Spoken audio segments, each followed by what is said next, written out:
Ага, супер. Да, еще раз продублирую. Вот давайте стартанем с того, что вы нам чуть-чуть расскажете о себе и о самом проекте, да, там, выкупе, которым предлагаете, что за помещение, где оно, почему именно оно и так далее, и так далее.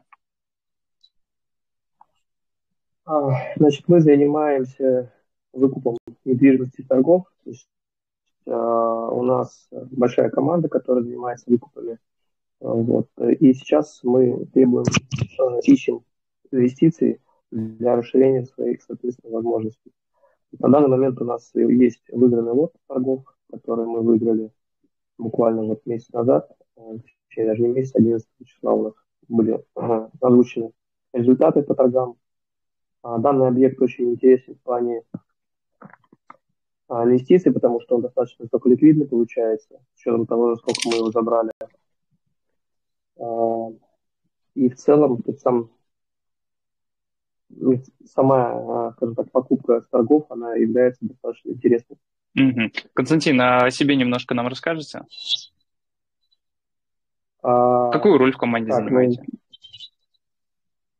То есть, давайте так, вкратце я расскажу просто, чем мы занимаемся сейчас, просто и свою роль, да, действительно.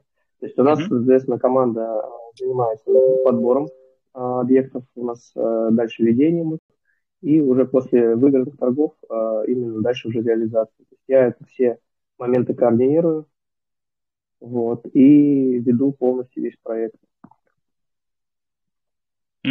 Хорошо. Какие проекты реализовывали до этого? У нас было несколько объектов, которые мы сейчас забрали. То есть у нас один из последних, это у нас квартира на Щелковской. Вот, до этого мы забирали там недвижимость нежилую. Вот, и сейчас вот как раз-таки у нас также жила недвижимость в районе Сокола. То есть мы не так давно, не так много объектов, вот, конкретно я с Софией забирал. София, на самом деле, она больше лет уже работает, то есть у нее достаточно большой опыт в этом, поэтому мы как раз в этом плане сработали. Вот именно вы, ваша команда, и сколько проектов уже закрыли успешно? Ну, сейчас это будет четвертый. Четвертый. Вот тот, который мы собираем инвестиции, верно? Да, на самом деле я уже с Русланом разговаривал, то есть и мне Руслан, в принципе, объяснил, для чего нам вот эти все питчинги, чтобы просто понять нашу, наверное, скажем так, надежность, что ли, или как, чтобы мы, скажем так, зарекомендовали себя как специалисты, вот, и уже по результату тогда, то есть инвесторы, которые интересны в данный проект, входили в наши проекты и инвестировали. Константин, а вот я помню, ранее на стриме спрашивали касаемо прошлых проектов и просили коллеги подтверждения, вот, как собрать небольшое портфолио. Удалось собрать что-нибудь? Там ситуация в чем? У нас, скажем так, все объекты, которые мы выкупали ранее, то есть они у нас в группе наших ИП, то есть мы на разные ИП покупали, и некоторые ИПшники как бы, не хотят данную информацию, собственно, чтобы она была где-то. То есть мы, в принципе, эту информацию можем, наверное, на стриме показать, условно, там, в виде там, формата там, скрина там, или какого-то этого, но то есть распространять ее нежелательно. Конечно. Хорошо. Ну, а вообще в целом хоть какую-то информацию по прошлым проектам инвесторы смогут увидеть? Но мы там прислали текстовый документ Руслану для отправки на платформу. А вот как раз у нас София присоединилась. Информация была упакована и представлена. То есть, если там речь будет вестись... Добрый вечер, София. Добрый вечер. Супер. Да, Руслан, мы вас слушаем. Да, я говорю, мы же информацию упаковали и выложили, насколько я знаю, на платформе. Хорошо, да, представитель инвест-платформы, он проверит и как раз сообщит о наличии этих проектов. Хорошо, давайте тогда по оценке этого помещения. Как вы сейчас оцениваете его? София, присоединись к нашему разговору.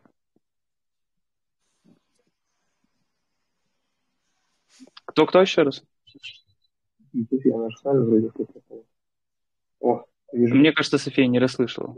Я вообще ничего не слышу, правда. Да, Константин, мне кажется, вам придется говорить чуть-чуть громче все-таки.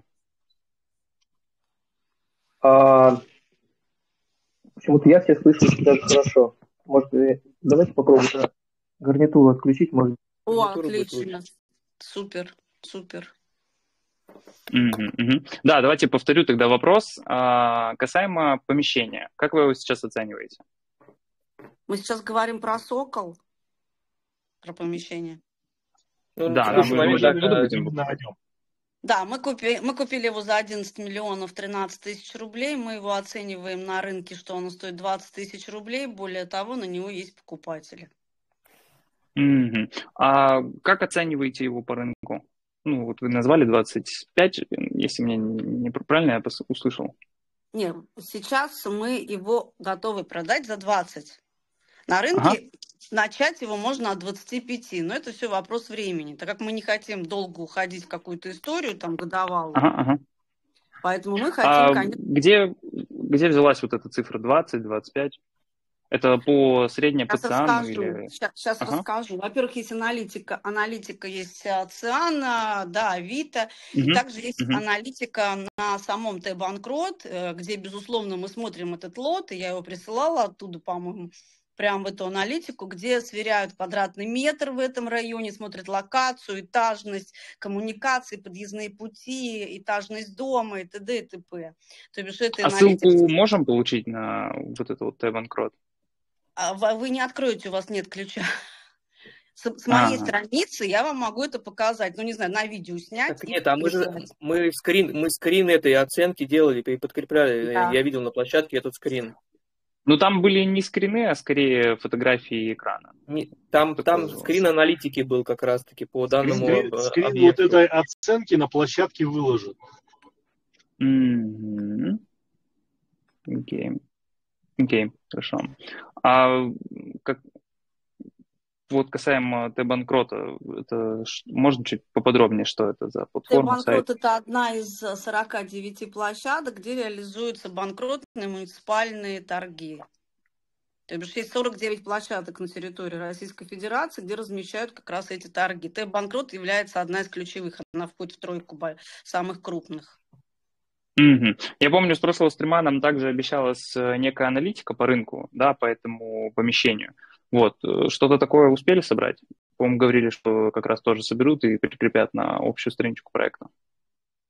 Я первый раз слышу. Я тоже первый раз слышу. Там приложены были документы в формате экселевского файла со ссылками Мгм. на, значит, конкретные объекты, которые реализуются в подобном формате в той же Мгм. локации. То Мгм. есть, ну, скажем, оценка ребят, она вполне в рынке и попадает вот в этот промежуток там 20-25. Ну, 20-25 это как раз ниже рынка, то, что позволяет объект реализовать достаточно быстро. Ну Если да, как говорить я и там, говорил по ранее, верхней планке, там оценка объекта 41 миллион. Ну, естественно, мы там не будем в нее упираться. Наша задача максимально быстро этот цикл отработать. Окей. Хорошо, давайте тогда чуть-чуть разреши вопрос? Да, конечно, Данил. Да. Данил Бекиров, инвестиционно-строительная компания Development. Ребят, добрый день. Да. Подскажите, пожалуйста, по поводу... Я сейчас слушаю, да, стрим, и, в общем-то, спасибо, что рассказываете, делитесь своими проектами.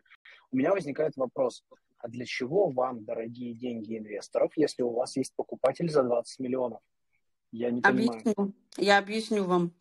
Мы не можем этот объект продать, пока мы его не выкупили. Мы же уже объявились, вернее, в протоколе участников торгов мы победители. И мы должны купить этот объект только на то лицо, которое выиграло. В данном случае выиграла я.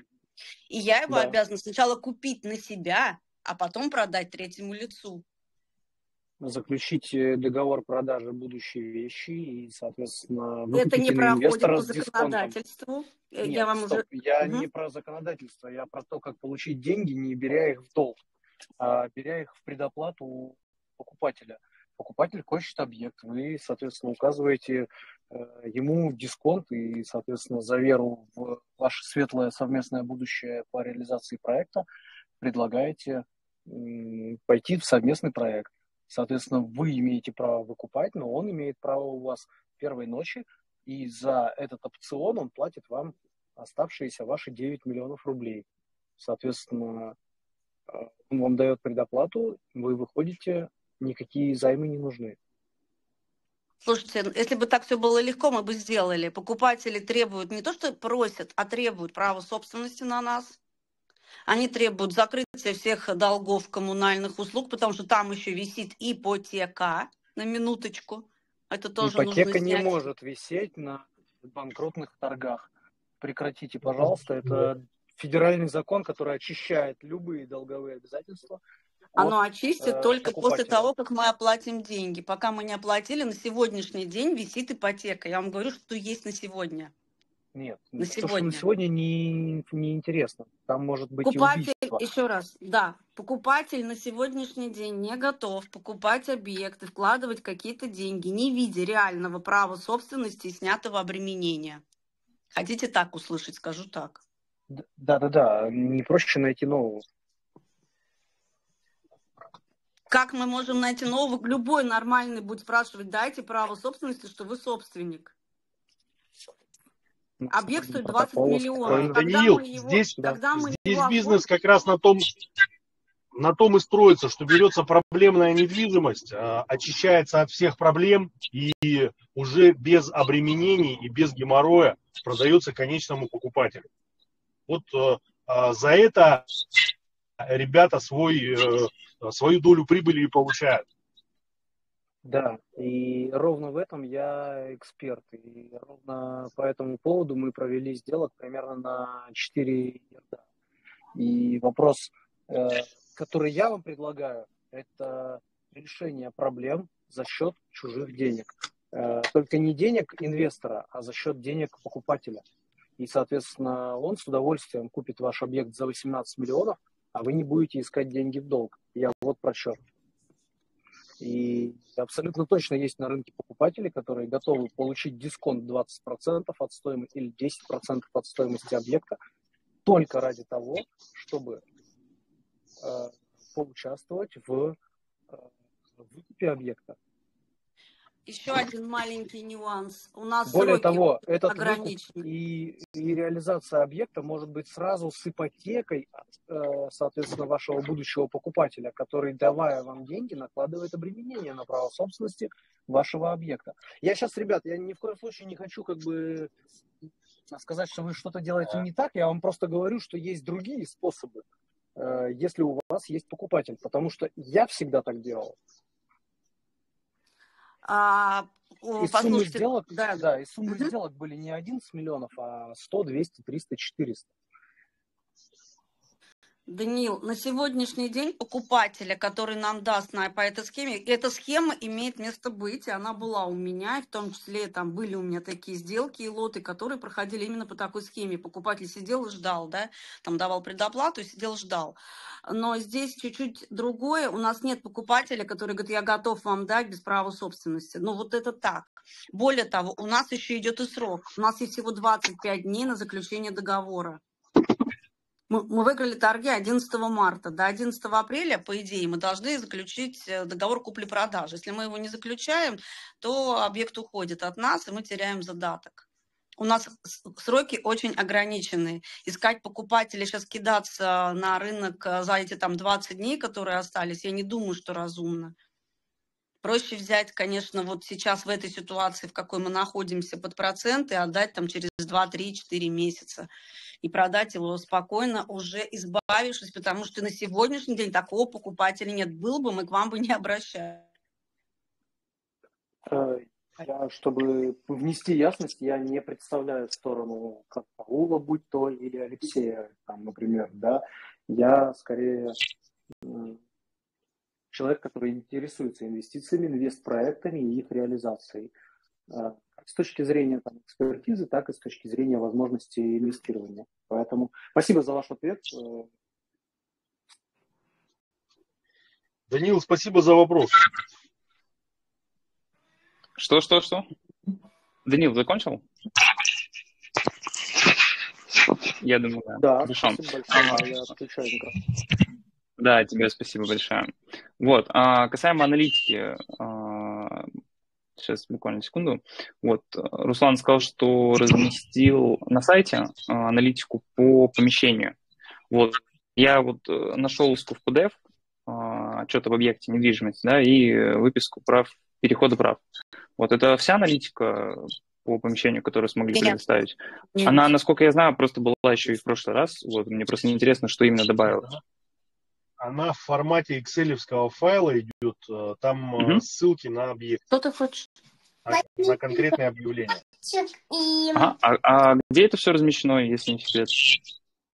В проекте это должно быть все размещено. Ага.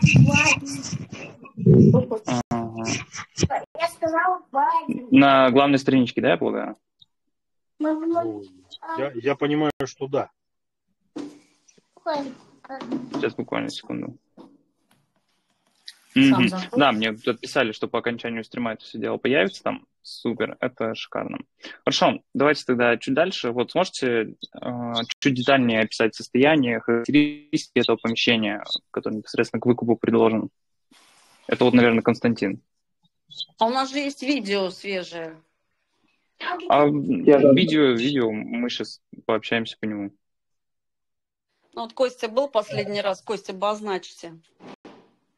А я, по-моему, направлял кому-то. Руслан, я тебе разве не направлял видео по данному формату? Нет, Костя, мне ты его не отправлял. Ага. А где видео? В группе да, есть я могу точно. У нас есть группа и есть. Так я в группу направлял, да. Я же просто помню. Нет? Супер. Значит, оно как-то мимо меня просвистело. Да, вот я в группу направлялся. Сегодня был на объекте, да, и вот фотографии, точнее, 2 видео. Вот, шикарно. Покажите нам, может быть, даже прямо на эфире. Как это сделать сейчас? Давайте попробуем. Да, очень просто. Там вот есть кнопочка «Показать экран». Вот, сможем как раз увидеть все. Так, сейчас, секундочку. Давайте. Включить.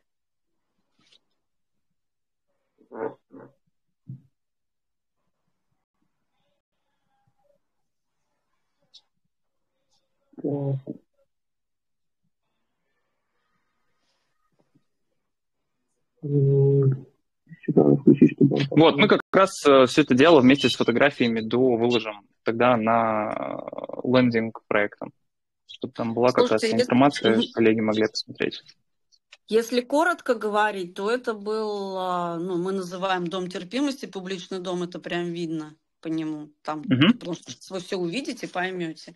Приносил доход, принадлежал он компании Родина Текс, и компания обанкротилась, у нее очень много было ряд недвижимости, движимого и недвижимого имущества, которое все ушло с торгов.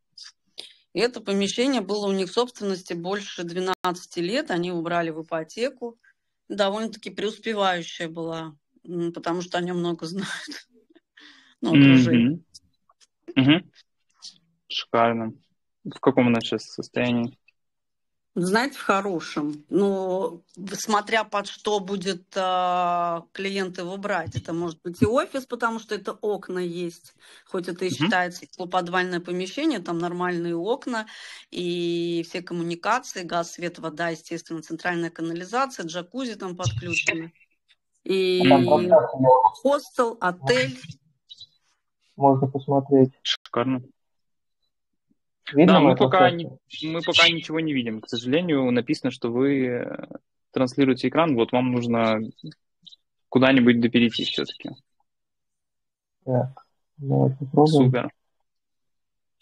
Пока готовится презентация, коллеги, а вы планировали какой-то редевелопмент или какое-то восстановление объекта, какую-то смету на проведение анализа там, состояния сетей, соответственно, коммуникаций? Давайте я, может, видео включу. Да, у нас... Да, конечно, можно прям видео. И вот получается сам вход. Здесь ремонта нету. Слышно, да, видео по видео? Да.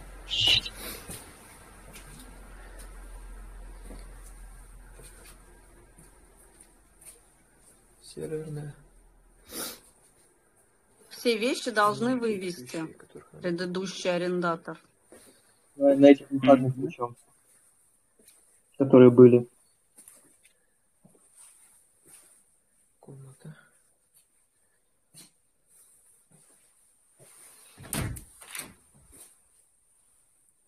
Санузел.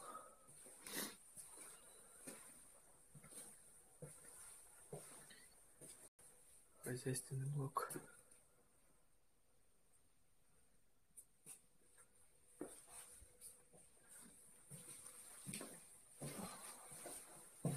Комната 2. Санузел.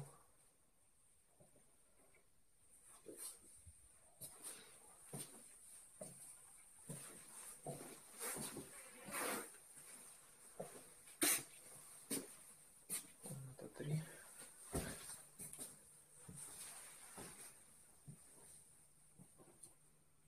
Очень тепло. Комната 4.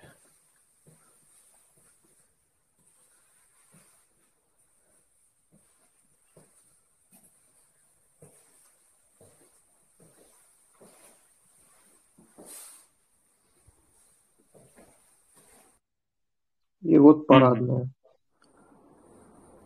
Крыльцо.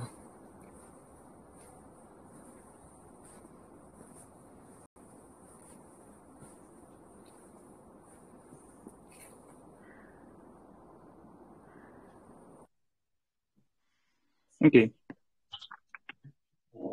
Даниил, у вас вопрос был?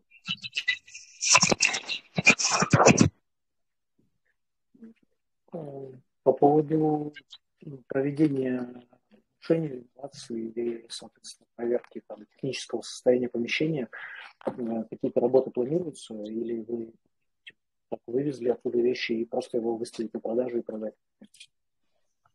Клининг. Только клининг, я думаю, там более чем достаточно будет. Вся документация на сети нам передастся вместе, когда мы подпишем уже, когда, вернее, оплатим договор купли-продажи, оплатим помещение, нам передадут всю техническую документацию. То есть это там поэтажный план будет, это будет договора с РСО. Поэтажные планы у вас уже есть в оценке объекта?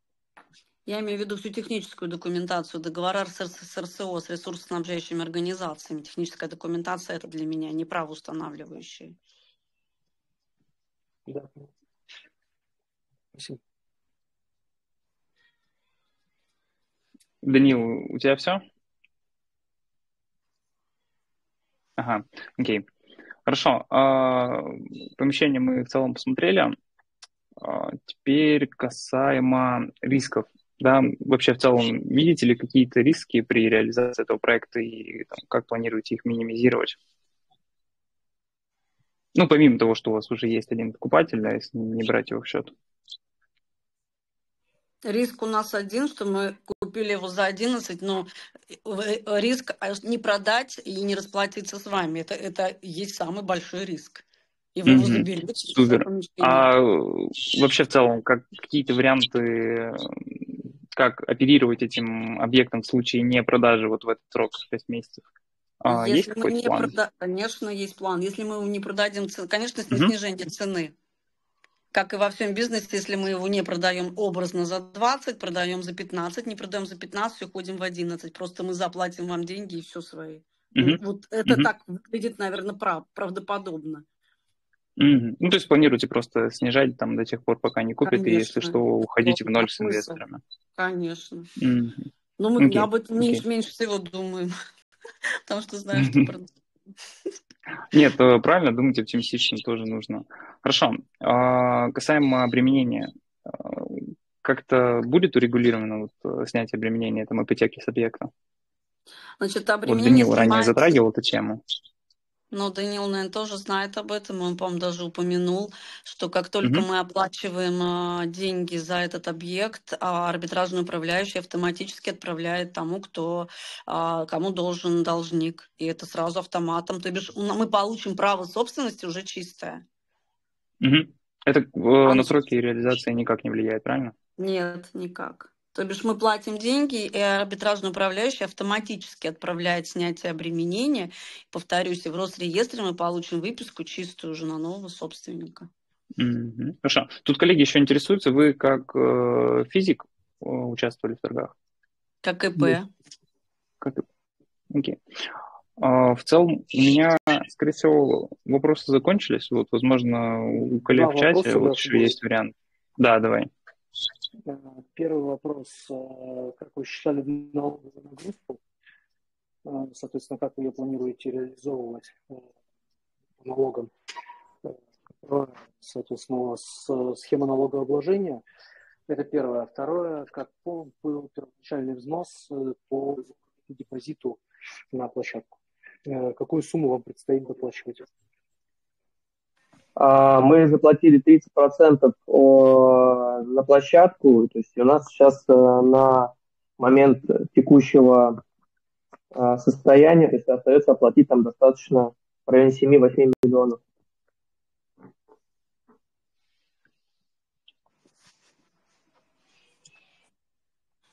А первый вопрос я не услышала. Не поняла. Вы Первый заплатили вопрос про 30% налогообложение, там упрощенка, да, Данил. там доходы минус расходы, и как вы рассчитываете оплату налогов? Что рассчитываем? Просто плохо слышно. Я не пойму. Я поняла, как у нас налогообложение а что мы рассчитываем? Видимо, рано выключаю уплату налога.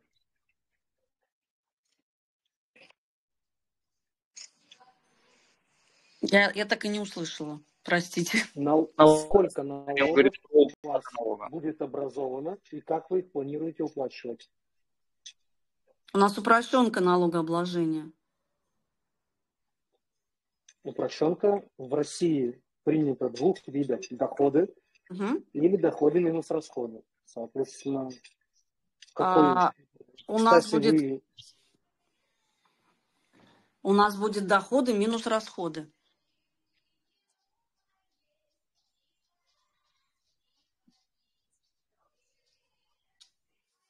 Слышно? Слышно. Да, Тут как София, раз все коллеги отлично вопросы слышно. пишут.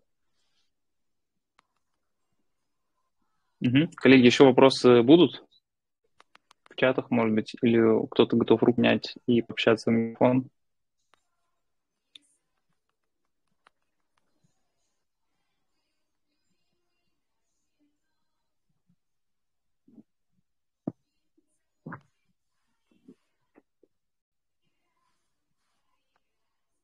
Коллеги, а вот тут тоже интересуется, тот способ, который вы нам предлагаете, это самый чистый способ получения помещения? Что значит самый чистый? Мы вам даем залог помещение, которое ничем не обременено абсолютно. И выиграно на торгах в соответствии с законодательством Российской Федерации. Алексей, вообще непонятен вопрос, что значит самый чистый способ получения? Вот Это сейчас я единственно попросил как раз возможный. раскрыть. Единственно возможный. Давайте я, наверное, поясню, потому что, Леш, действительно вопрос немножко странный. То есть, видимо, люди просто, которые задают, не имеют отношения к, соответственно, торгам и не знают, как очищается недвижимость по итогу банкротных торгов. По итогу банкротных торгов недвижимость переходит к собственнику на основании договора купли-продажи с конкурсным управляющим, вернее, с площадкой, соответственно, и конкурсным управляющим. Поэтому тот, кто выиграл торги, да, Константин, Руслан, София, получают право собственности, доплачивая на площадку остаток денежных средств, подписывая договор купли-продажи с конкурсным управляющим и получая на основании федерального закона о банкротстве абсолютно девственно чистую недвижимость в собственность.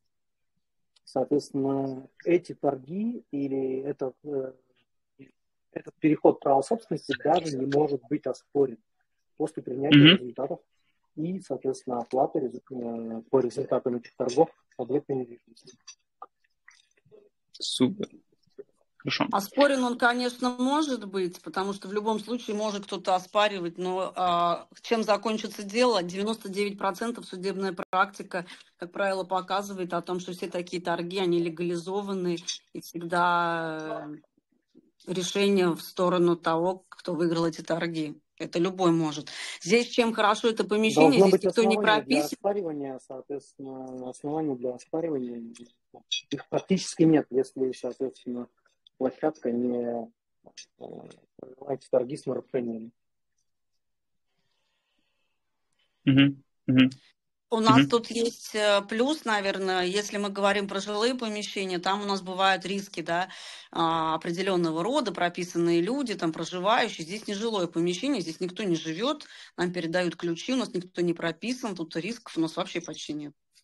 Ну, кроме того, что мы там не сможем, например, реализовать по тому намеченному плану, который у нас есть. Окей. Хорошо, наверное, у меня такие два предпоследних вопроса будут все-таки. Я знаю, что была направлена там презентация представителю инвестиционной площадки КРКУ вместе со скринами. То есть там были скрины выписок из Минстроя. Очень бы хотелось увидеть оригиналы этих документов хотя бы представителям платформы. Подскажите, такая в целом возможность будет что-то отослать нам? Не в виде скринов, я имею в виду. Насколько я знаю, прислали выписки из Минстроя о проектах, которые были реализованы ранее. Какие вы выписки хотите из ЕГРП? О переходе права и ДКП, то бишь договор купли-продажи, за что купили, за что продали? Такие доки, о самих помещениях. Я имею в виду, да, о выписках передач и о самих помещениях. Те 3 объекта, которые были реализованы, мы вам направили. Соответственно, переход права собственности состоялся, и мы вам прислали как раз, что переход права собственности уже состоялся. А сами выписки и ДКП мы предоставить не можем, это конфиденциальная информация. Да, я понимаю, что это конфиденциальная информация с учетом, да, и рынка вашего и так далее, и так далее. Но я говорю, что если доставить их только представителю платформы, такая возможность будет, чтобы все убедились, что эти проекты в самом деле существовали, были выполнены и так далее. Так они есть в Росреестре, у нас открытая информация, я вам все прислала. Это открытая информация, ее может любой проверить. Хорошо. В целом, тут мы, я думаю, тоже разобрались. Я думаю, что если еще позже свяжемся с этим вопросом. И последнее. По срокам реализации, не по срокам реализации, а по сбору. Сейчас буквально секунду найду этот вопрос. Я пока формулирую, что вы пока смотрите. Да, давай. Смотрите, ребят, последний, наверное, вопрос от меня. Соответственно, у вас 30% предоплаты, стоимость лота 11 миллионов, соответственно, вы там 7 миллионов рублей должны будете довнести. Какую сумму вы собираете и, соответственно, какую сумму вы хотите получить от инвестора для выкупа этого объекта? Мы озвучивали от 5 до 14, то есть это на полную стоимость, соответственно, с учетом уже всех расходов, которые мы еще понесем по этому объекту параллельно. Но нам достаточно сейчас, чтобы его выкупить, достаточно 5 миллионов. То есть минимальная сумма, которую готовы собрать, 5 миллионов, если что. Это прям самый минимум. То есть мы можем даже и на 2 рассчитывать, просто чтобы показать условно какое-то движение на площадке, также для инвесторов условно. То есть, в целом в таком формате даже готовы попробовать. То есть нам на самом деле, то есть минимум, конечно, желательно 5. Мы сейчас сбор инвестиций будем открывать. Какой для вас критичный дедлайн выдачи? суммы Если мы сейчас своими, именно выдачи. мы зато должны понять, то есть если мы сейчас своими средствами заходим, то нам в целом тогда дедлайна как такового не будет. Нет, понятно, что если вы Значит, будете собирать своими средствами, то дедлайна не будет. Я до имею в 5 виду... числа надо закрыть задачу. Ага. Хорошо, до 5 числа. Я думаю, коллеги пометили себе эту информацию. Окей. Еще есть у кого-то вопросы? Можно вот как раз последние... Сколько мы тут еще посидим? Минут 5, я думаю. Вот у меня в целом вопросы закончились. Если у кого есть вопросы, можно поднимать руку смело, задавать вопросы в микрофон. Может, у Данилы еще пару вопросов есть. Вот последний вопрос еще ждем в чатик. И я думаю, сейчас будем уже потихоньку закругляться.